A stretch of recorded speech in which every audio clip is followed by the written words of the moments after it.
20वीं सदी के आगाज में यूरोप एक बारूद का ढेर बन चुका था। हर तरफ फौजी तैयारी, कौमी गरूर और साम्राज्य लालच का तूफान। और फिर 28 जून 1914 सिराजोव की गलियों में गोलियों की आवाज गूंजती है। गोली चलने की आवाज, एक सर्ब कौम प्रस्त नौजवान ने ऑस्ट्रिया के वली अहद फ्रांज फर्डिनेंड को कत्ल कर दिया और दुनिया की सांसें थम गईं। 3 फौजी मार्च करते हुए, झंडे बुलंद होते हुए, शिद्दत के साथ ऑस्ट्रिया ने सर्बिया को धमकी दी। रूस ने सर्बिया का साथ दिया, जर्मनी ने ऑस्ट्रिया का। जंग का तूफान अल्फा गए। फ्रांस, बर्तानिया और जर्मनी भी मैदान में कूद पड़े।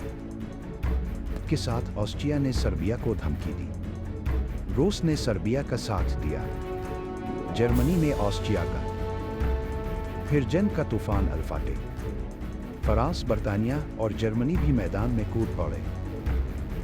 ये एक पूरी दुनिया की तबाही का आगाज था, अजीम, जिसने इंसानियत को झंझोड़ कर रख दिया।